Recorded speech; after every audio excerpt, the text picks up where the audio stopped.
Give me that chip. No, sir. Lieutenant!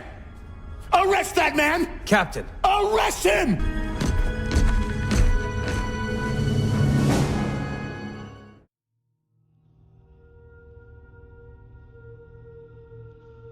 The infamous Captain Andrew Del Rio, commander of the UNSC Infinity during the events of Halo 4, which is the first and only supercarrier we actually see throughout the series. Part command vessel, part Spartan operations hub, and a deep space operation platform, humanity really put all of its eggs in one basket. This being the case, would they really actually put a bad leader in charge of it? Who is responsible for this outrageous decision? Or do the events of Halo 4 actually paint Del Rio in a bad light? Join me as we take a deep dive into Del Rio's lore, discover how and why he was put in charge of humanity's life vessel, and explore what exactly makes a great Navy officer and if Del Rio meets those criteria. I'm looking forward to it, guys. Let's get into it.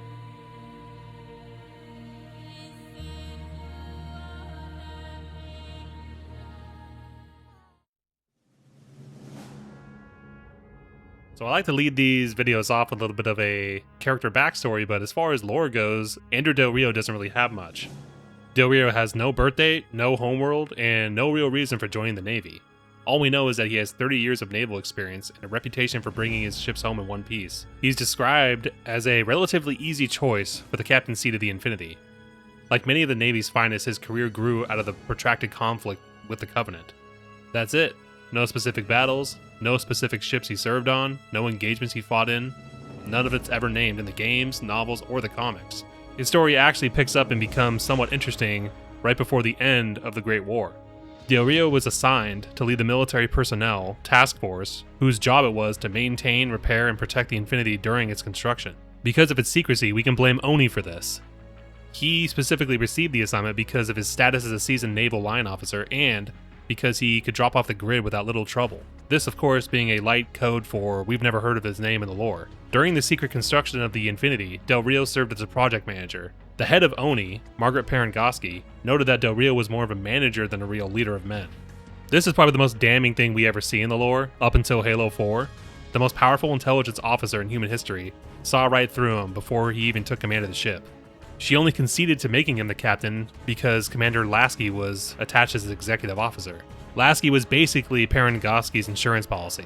Del Rio was given command of the UNSC Infinity on 2553 on Parengoski's orders that he should keep the Infinity a total secret. And I think a little bit of scale for this ship would actually be useful. From what we see, the core crew of actual essential personnel, Navy personnel, is 8,900. The total complement, including military personnel, could be anywhere from 17 to 18,000.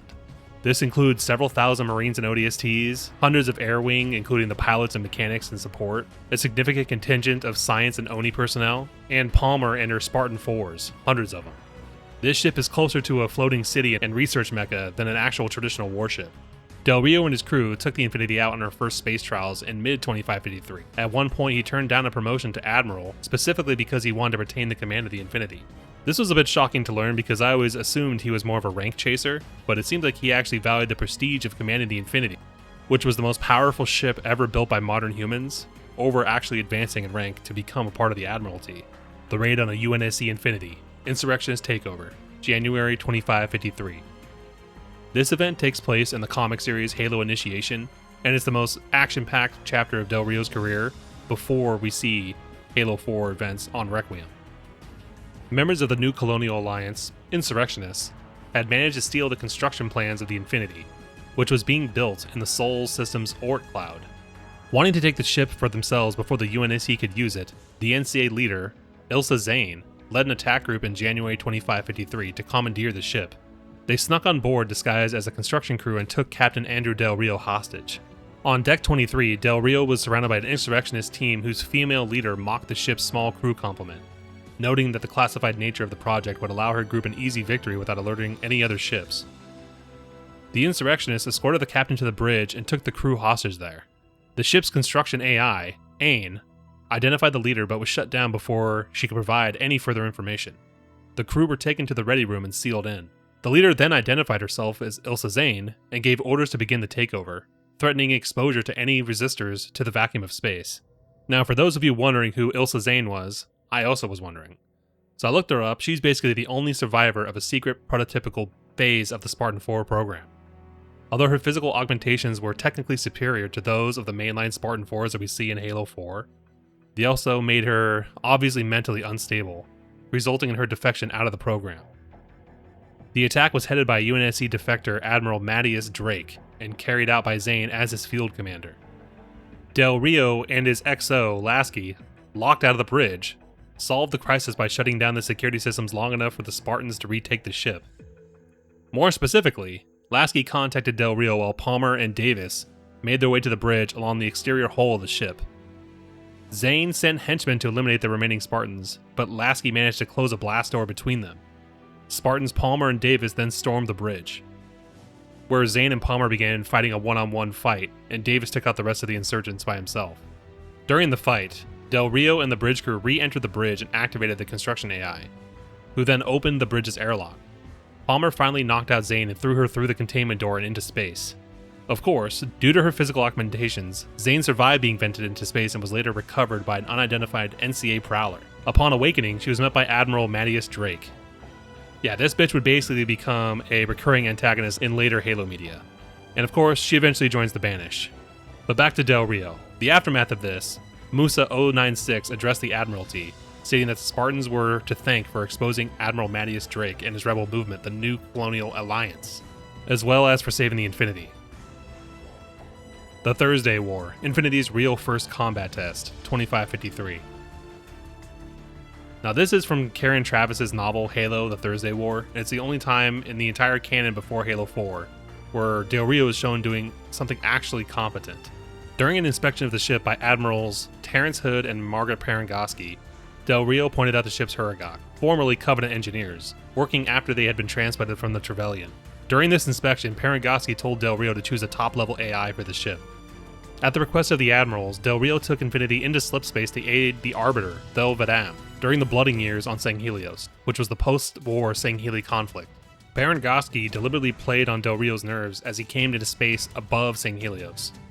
Del Rio was running a high-profile operation with the highest commanders in the UNSC on board. Soon, the Sangheli insurgent ship Defender of Faith began attacking Vadam Keep and the UNSC Infinity. In its first real scenario weapons test, Del Rio destroyed the ship and beat back the servants of the Abiding Truth. The mission ended with Del Rio succeeding in saving Vadam and his keep from the well-organized opposition that he faced.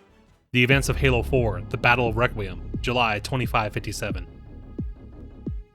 Following the disappearance of a science team on Ivanov Station in 2557, the Infinity went to assist, and Del Rio picked up a distress call from the UNSC Forward Unto Dawn, sent by John 117 and Cortana. It's working. The signal from the relay is starting to clear up. We detected a UNSC agent coming from somewhere inside the planet. They haven't hit the gravity well yet. There's still too much interference to warn them. We've got to disable that other beam before they're pulled in like we were. Captain Del Rio found the Forerunner shield world Requiem and began to approach the planet, sending out transmissions to try and contact the Master Chief or Cortana. Eventually, Cortana was able to respond, but the transmissions were garbled. UNSC Infinity Survivor Forward Unto Dawn. Reading a faint IFF tag near the planetary core. Do you read? Planet's core? They know we're here. Infinity, this is UNSC AI Cortana. Do not approach Forerunner planet. Repeat, do not approach... UNSC asset. Forward Unto Dawn. We read you, but you're breaking up. Help. Increase speed by 0.7. Get us in there. Negative, Infinity. Do not enter the planet. If you can hear us, T-transmit. No! Chief, you've got to get that beam down now! Not fully hearing or comprehending Cortana's warnings not to approach the Requiem, Del Rio guided the Infinity into the entrance portal and was pulled into the planet by a gravity well, crashing into the jungles of Requiem. Chief, there!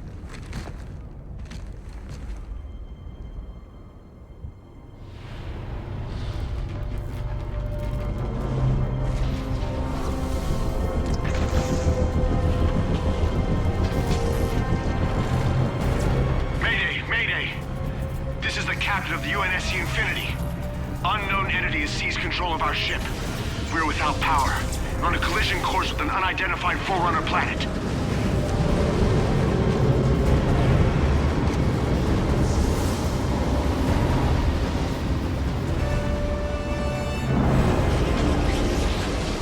track its descent. Marking.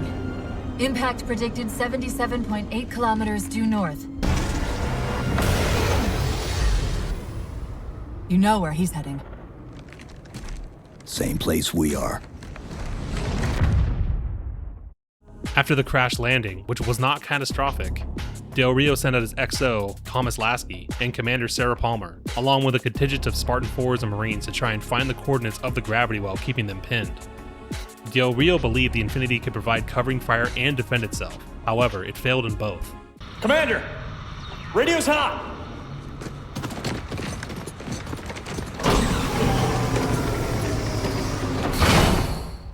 Respond to comm. On what frequency? What frequency, damn it? Infinity, this is Commander Lasky. The Helkin recon teams are down. Repeat, all birds are down. We got numerous casualties and require immediate assistance. Over. Finally. Did you get the coordinates of that gravity well? Affirmative, sir, but we're gonna need a bus out of here. Make it happen. You were sent on a scouting run in the middle of an attack on the ship. The captain thought Infinity could provide us cover and hold off the attack at the same time. After repelling the initial attack from the Didact on the Infinity, Del Rio ordered an immediate attack on the Forerunner gravity well, preventing the ship from leaving. He dispatched the newly discovered John 117 and Gypsy Company along with the Mammoth ultra-heavy ground vehicle. Referring to the mission as a blow-through op, Del Rio refused to send in force recon to assess what they would be facing, as advised by the Master Chief. After the successful blow-through op and the returning of the Master Chief, the following debriefing would change his entire career trajectory.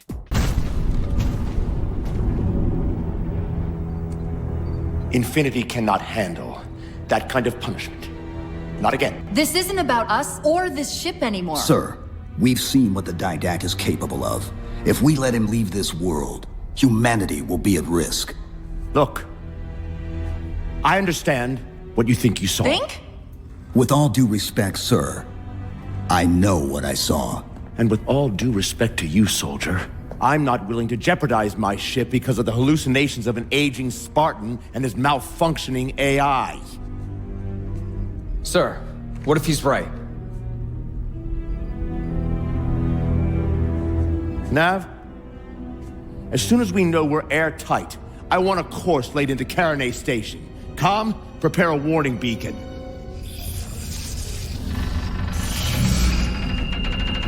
I will not allow you to leave this planet! Cortana, I didn't mean to. I didn't mean to do that. Commander Lasky, pursuant to Article 55 of UNSC Regulation 12-14572, I'm ordering you to remove that AI's data chip and retire it for final dispensation. I don't want to. You don't want me to. Remove Please. the chip now, Commander. Please. I don't want to. Give me that chip. the Didact has to be stopped. If you won't do that, I will. I am ordering you to surrender that AI! No, sir. Lieutenant! Arrest that man! Captain! Arrest him! Captain! Get word to Earth that trouble is coming. Cortana and I will do what we can back here.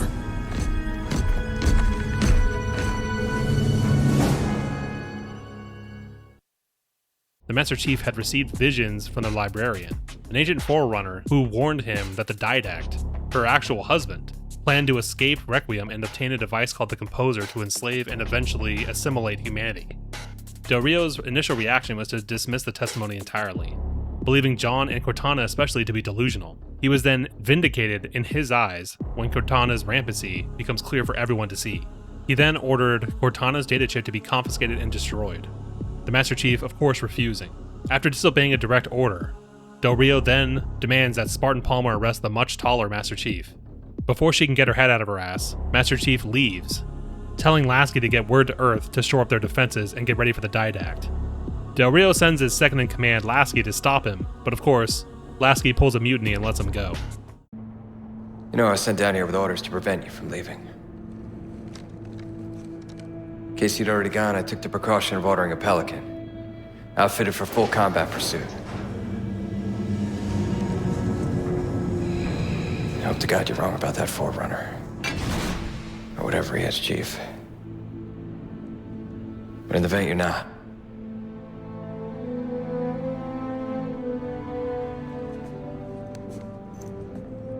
And Chief, good luck. Both of you. This is basically the last time we see him in-game. Upon their arrival at Earth on July 25th, 2557, the UNSC Security Council learned that Del Rio had abandoned John 117 on Requiem. Admiral Hood and most of the members of the Security Council harshly judged Del Rio's actions and relieved him of command of the Infinity, replacing him with his XO, Thomas Lasky. Sierra 117 to UNSC Infinity. Captain Del Rio, do you read? Chief, it's Lasky. Is that you? Affirmative, sir. Where's the captain? Recon didn't take too kindly to his abandoning you on Requiem. I'm afraid I'll have to do. The Didact's got the Composure. We're in a broadsword carrying a Havoc-grade payload. On approach to deliver it. Let's see if we can grease the wheels for you. All ships, prepare to engage.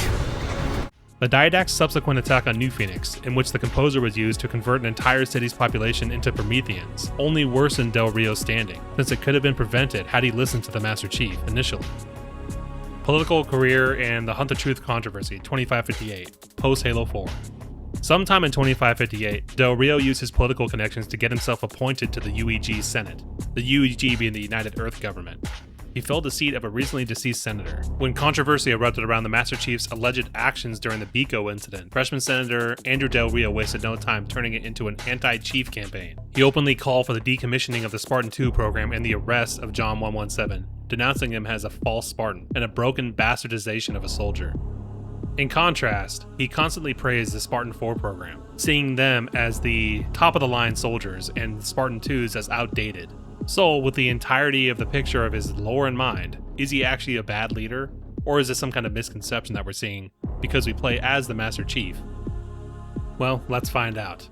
To gain some kind of objective standard as to what a great officer would be, especially in the Navy, I had to look at the actual real-world inspiration of the UNSC Navy, the US Navy. When looking up the leadership traits of an actual Navy officer, I looked at the US Naval Institute and I basically branched my own off of these. My attempt was basically to make them a little bit more digestible, since the language used on their website is not exactly user-friendly.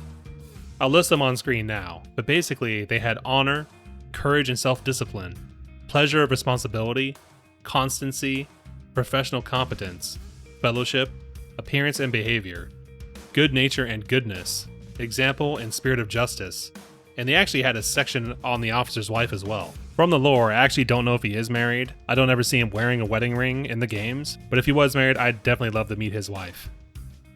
So, I basically started with a baseline of 10. And again, I used the US Naval Institute as a baseline for these. I also decided as a little bit of a bonus to actually contrast and compare real-world historical figures with Del Rio to kind of show exactly why he isn't a good leader in certain areas or why he might be. The first value he'll be judged on is technical mastery, or competence. A good naval officer must genuinely understand their ship, the sea itself, and the fight. Seamanship, navigation, weapon systems, damage control, and logistics, not just in theory or from a book, but under actual real-world pressure. The American admiral, Nimitz, in World War II, was famous for being able to speak with the authority of every single department head on his ships, from engineering to gunnery, which meant his orders were grounded in operational reality, rather than wishful thinking. Now this is where it gets interesting because Del Rio actually did have this value in spades. He knew the ins and outs of a ship. He had 30 years of experience and he had a successful weapons test above Sang Helios. He was actually technically competent and was very familiar with both the Infinity and every other ship under his command. It wasn't just luck that saw him to get to where he was. His flaw was not seamanship or spacemanship, I guess in this case. It was about everything else that's above seamanship. That's just the baseline of a naval officer, especially a captain of a war vessel. Number 2, situational awareness and adaptability. The ocean, and in this case space, punishes rigidity. The same Admiral Nimitz, upon taking command of the Pacific Navy after Pearl Harbor, immediately recognized that the old battleship-centered naval doctrine was obsolete now, and pivoted the entirety of his fleet to carrier warfare. This was an enormous intellectual and institutional shift made under extreme pressure and an active war, of which he was on the losing side of. Another person I could mention is actually Nelson at Trafalgar. He improvised a 2-column attack formation that violated every conventional rule of naval engagement. This was because he read the specific situation he was in and trusted his judgment over the orthodox doctrine. Del Rio's defining failure at Requiem is the exact opposite of both of these men. He had a mental model: get the ship home, file a threat assessment with FleetCom, and he refused to update it even when incredible new information arrived. He couldn't distinguish between familiar risk and genuinely unprecedented threat like the Didact. Number 3. Battlefield vision, intelligence gathering before any action. Every serious naval doctrine, from Mahan to modern US Navy manuals, emphasizes that you do not commit forces without knowing what you're walking into. This is one of the key aspects of an officer's job, is to provide the enlisted and especially ground forces with proper intelligence. Before the Battle of Midway, Admiral Nimitz invested enormous effort in signals intelligence and code breaking, specifically so that when his carriers engaged the Japanese fleet, his commanders knew where the enemy was, what they were planning, and what the kill zone looked like. Intelligence isn't just that though. It also includes terrain, force composition, and in Halo 4's case, technological ability of your enemy. In Nimitz's case, the intelligence advantage is what turned a numerically inferior force into a decisive victory. Del Rio is shown explicitly refusing a reconnaissance run before the Gravity Well assault. Open the lane for us to move up and provide air support. Captain, what's Force Recon's assessment of the terrain? I know you've been off the field for a while, Master Chief, but this is a blow-through op. Sending in a recon would just slow us down. Telemetry indicates the particle cannons are being controlled from a command post southwest of our position. Roll on that target and neutralize those guns. We'll meet on the other side and take the Gravity Well. Infinity out. I don't know about you, but I usually like a little more intel with my intel. We'll make it work. Real naval officers understand that recon saves lives and prevents catastrophic surprises. Skipping it is not boldness, it's negligence dressed up as decisiveness. Number 4. Effective delegation, willingness to listen and acquiesce to expertise. Great commanders don't need to know everything themselves, they need to know who knows, and then know when to get out of the way. The British Admiral Nelson operated through what historians call his Band of Brothers, a group of captains he trusted so completely that he gave them broad mission intent and let them exercise independent judgment in the chaos of battle. Rather than trying to micromanage from his flagship, Admiral Spruance, for example, at Midway, deferred to his air operations staff on strike timing and ordnance loadouts, rather than imposing his own instincts on a domain where he knew others knew more. Master Chief John 117 was the most experienced and decorated soldier in human history, with first-hand intelligence on an active Forerunner threat that no one else in the galaxy had encountered. I also doubt that Commander Palmer didn't want any recon. A good naval officer treats that as his most valuable asset in the room. Del Rio treated it as an inconvenience. Historically, commanders who dismiss subject matter expertise in favor of their own assumption, such as Admiral Halsey's catastrophic Typhoon decisions in World War II, being the most famous example. That one sank 3 destroyers and killed nearly 800 men. They tend to produce preventable disasters. Number 5. Moral and physical courage. Physical courage, doing your duty under fire, is the absolute baseline of every single officer in the military. Every officer is expected to have it. Moral courage, however, is much more rare, and much more important. It is the willingness to make the unpopular call, to defy institutional pressure when you know you're right, and to tell superiors what they don't want to hear. An example of this would be Captain James Stockdale, shot down over Vietnam and held as a POW for 7 years. He repeatedly defied his captors at great personal cost to protect his men from being used as propaganda. Moral courage, sustained under conditions that broke most people. Admiral King, during World War II, was notorious for telling the Joint Chiefs things they didn't want to hear, including Roosevelt himself, because he believed that a commander who softens hard truths for political comfort is more dangerous than the enemy. Del Rio had neither kind of courage at Requiem. He took the easy, institutional road. Retreat, file a report, let someone else deal with the Didact. This, when the moment demanded that he stay and fight. Was there really no other option to get word to Earth? He couldn't have left, but left a sizable force to help the Master Chief in the fight? This is obviously more than just a poor decision. It was complete cowardice. Number 6. Empathy.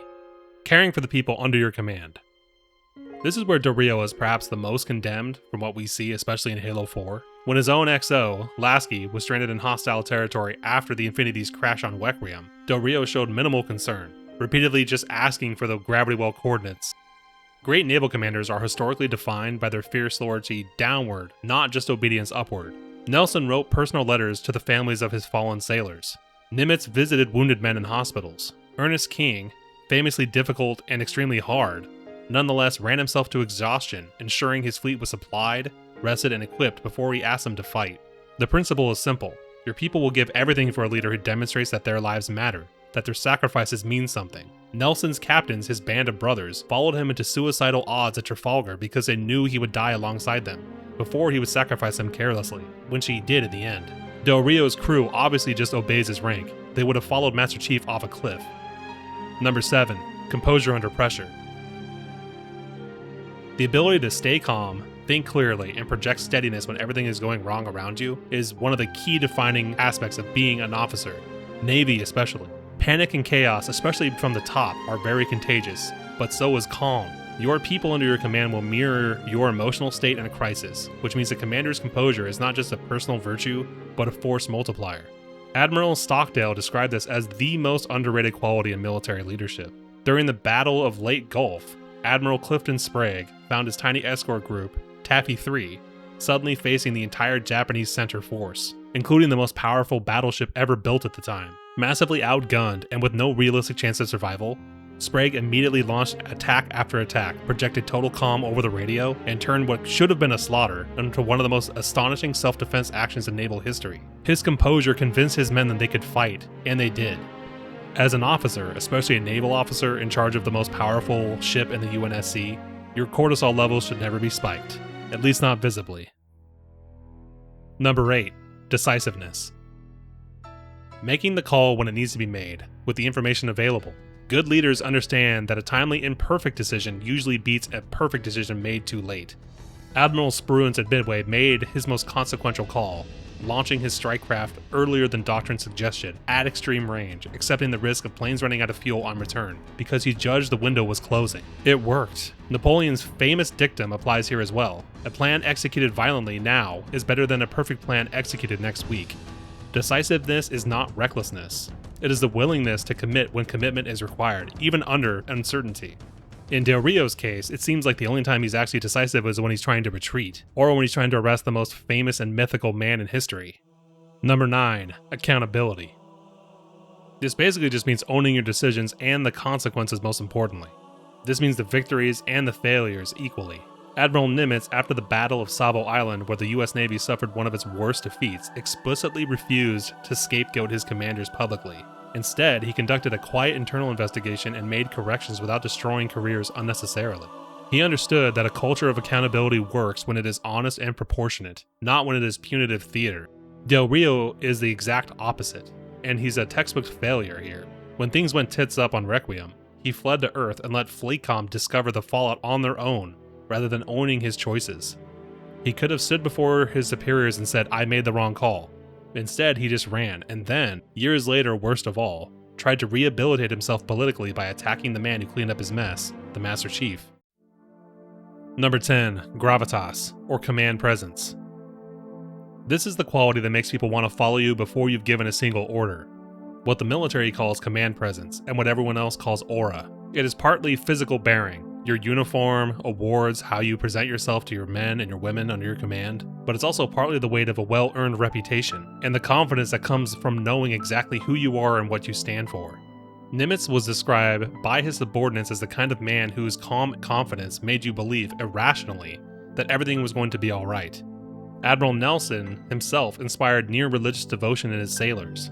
This simply cannot be faked. And when Master Chief chose to defy Del Rio and stay on Requiem to fight the Didact, the crew of the Infinity, including Lasky, let him go and actively helped him. Nobody stepped in to actually carry out the orders. It was basically a mutiny, but a soft mutiny at that. That is the ultimate measure of command presence. Not whether or not people want to obey you, but whether they would follow you when they don't have to.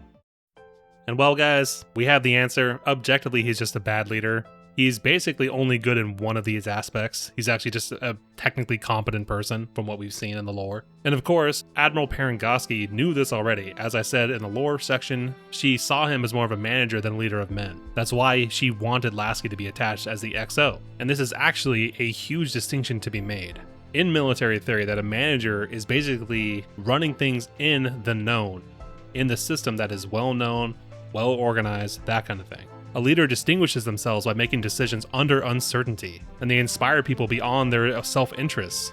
They're also very likely to hold a mission together when the situation has no precedent and almost has no hope. And this, for me, is what made Halo special. A lot of the leaders that we see, which I will do most of them, if not all of them eventually, Captain Keyes especially, many times they're basically going out of their own lane and their own expertise, often dying and being punished for that decision. But their men would follow them, and they did, into hell. Del Rio was honestly just the worst tool for the job, especially a ship like the Infinity, which was basically all of humanity after the genocidal war. They put everything they had into it. Very odd choice that they would put a manager, not an actual leader. So really, in this case, I would say that Del Rio was basically set up for failure. His ultimate flaw was just that he was not self-aware at all. If he had any brains, he would have just commanded the UNSC Infinity for a little while, taken the promotion to Admiral, and then just went on his merry way. But alas, he had to run in and join the party on Halo 4. Truly one of the first actual bad leaders we see in Halo, which is definitely a shame. And I think I want to give a little bit of my own personal thoughts, like without the kind of objective criteria of the Navy, because I think there is actually an interesting discussion to have about Del Rio in general. And so using a little bit of my own empathetic skills, I'm going to try and put myself in his position. I'm going to assume that his 30 years, especially when fighting the Covenant, a lot of that actually wasn't on the front lines because he is alive after all. And so I would assume he's probably more like when he was a captain at least, supply runs, that kind of thing. More of a merchant mariner rather than fighting Covenant. That would actually be a very interesting discussion, or like an interesting part to put in one of these books that Halo Studios /343 love to make. With that kind of experience, you know, he's not a Captain Keyes or a Admiral Cole. He's not really like a combat officer. So I think a lot of the fault, like I said, he was just the wrong tool to be used for this instance. And of course, it is his fault for actually failing here. But let's kind of put some context around it. I mean, with the lore section, you see that basically this guy, he was kind of a middle manager, and I've seen a lot of them, of course, all of us have. Imagine throwing that kind of guy into like the most intense and foreign kind of combat zone he's ever been in. I can only imagine, you know, being in his position where he is kind of rolling around, doing his regular patrol, and then after he finds Requiem, which is already a huge shock, this gigantic Forerunner artificial planet, he doesn't really know what it is. It's almost impossible for me to say he's like, for himself at least, a coward, because as far as physical courage, he is actually willing once he gets the distress signal from the Forward Unto Dawn, which I'm sure every UNSC naval vessel out there, they're probably very familiar with the Forward Unto Dawn, as far as like that's the one singular ship that went through the portal, and of course they saved the galaxy. And they know that the greatest hero of humanity ever is basically on that ship. They know this. And so imagine actually getting that distress signal in the center. So not only are you seeing this planet for the first time, of course it's crazy, you have no way of knowing that they have the weapons capability that they do to be able to suck in your massive ship through a gravity well. He was basically willing to sacrifice his ship to investigate, and that is actually something that is admirable for him. Because I will say, he basically values the health of the UNSC Infinity above all else, including himself, it seems like. Now, I would imagine if he was a coward, he would basically try to report that, and then let somebody else deal with it. But I kind of think about like the shock of being torn in there, and of course you have a bunch of casualties all over the ship, and you have to deal with the wreck that would be caused. I think it was actually a really great, whether it was the helm or him or whoever, to prevent the Infinity from being like a total wreck. This huge, massive ship crashing on a planet, and it was able to basically get up and just keep flying. That's honestly one of the most impressive, forms of, I guess you'd call it seamanship or spacemanship. And if he was responsible, I mean, he's basically like the David Scully of Halo. But either way, somebody who values, I think he's very self-aware in that he knows he got the post because he always comes back with his ship. And knowing that, and knowing that it's basically the focal point of the entire Navy, I do kind of understand that he would want to get home at all costs. But the thing that is kind of missing from all these sci-fi universes, especially Mass Effect, which I will eventually go into, they need to properly debrief these guys, especially their most elite soldiers. The Master Chief, as we see everybody in the UNSC basically, they all have helmet cameras, they all have some kind of surveillance equipment. They can see the kind of diagnostics and everything of the suits, of the armor. A proper debriefing would actually at least, you know, if you were actually correct in that, my thought is that even if he had the helmet camera, he would not be able to see the librarian speaking to the Master Chief. Cortana experienced it, and she is an AI. I mean, there should be some kind of weird recording or something that's never been seen before that would kind of corroborate the story that they're telling. And that's something that, you know, either side could have brought up, but neither one of them did. It was just kind of like a he said, she said. Well, you have video evidence, you have physical evidence, and that the monitoring of the suit of Cortana herself, even if she is rampant. Like I said, a proper debriefing would have actually probably at least allowed cooler heads to prevail. But a big thing I hated about Del Rio, which really kind of skewed me as I replayed Halo 4 for this, Del Rio, the way he speaks to people on the radio and everything, and, you know, I guess he speaks a little bit differently before they crash. He seemed like a very normal captain, and when he crashes, he starts cursing over the radio, all that kind of stuff. He just seems like a total asshole. That's just not really the way a good or even a great or passable officer should speak on the radio. Nobody in the military curses over the radio on purpose. He just isn't in a healthy state of mind, it seems like. For me personally, being an enlisted guy, the fact that he doesn't listen to, you know, a Master Chief Petty Officer, which, if you don't understand what that is the highest enlisted rank that a Navy person can get, because you have non-commissioned officers and commissioned officers. And so the non-commissioned officers, especially Chief, not only is he, like I said, the most experienced, legendary, and capable soldier that's ever existed for humanity, for the most part, at least modern humanity, his rank should also give him a little bit of space to talk to or speak to, or, you know, at least earn some respect from Del Rio. And that's really the biggest thing that annoyed me about Del Rio. He doesn't even consider for a fact that he might be right. And that is something that Lasky, to his credit, he does bring up. He asks, Captain, what if he's right? I would honestly be shocked if a ship like Infinity had no contingency plan as far as like other ships that can have faster than light travel. No slipspace drives, no slipspace capable ships that are attached or docked inside the Infinity. I would find that almost near impossible. Before the Infinity left, the correct thing to do, in my eyes, would have been, even if you're skeptical, why not give him at least a team of Spartans, maybe a squad, a platoon, maybe some Marines, some ODSTs. You could leave a battalion of people there to basically both garrison the world and fight, and then leave. Again, a million possibilities, but his only thing was just retreating. In the end, it is his fault, but the people who put him in charge, you know, they're also shitty because they didn't understand the kind of guy he was. Except for Parangoski, of course, which is why she had her insurance plan. And I think a lot of it actually could be forgiven if we saw him have some kind of redemption arc in a hypothetical Halo 5 or Infinite Halo 6. I think people actually would come around to it, like maybe he was just the wrong guy, like I said. But the fact that he went back as a civilian senator especially, and tried to like take down the entire Spartan program after that, I mean, that's just irredeemable. It is funny because he basically was correct in the end. You know, if he would have been able to dispose of Cortana, hey, it's like going back in time and killing Hitler, isn't it? But either way, guys, please let me know which person I should do next. The next one will not be a Halo leader. I will be doing somebody else. And please let me know if I got anything wrong. I did my research pretty well, I think. And if you made it this far, I really do appreciate it. Please do all the stuff that the algorithm likes, subscribe, like, all that stuff, and I'll see you guys on the next one. Cheers.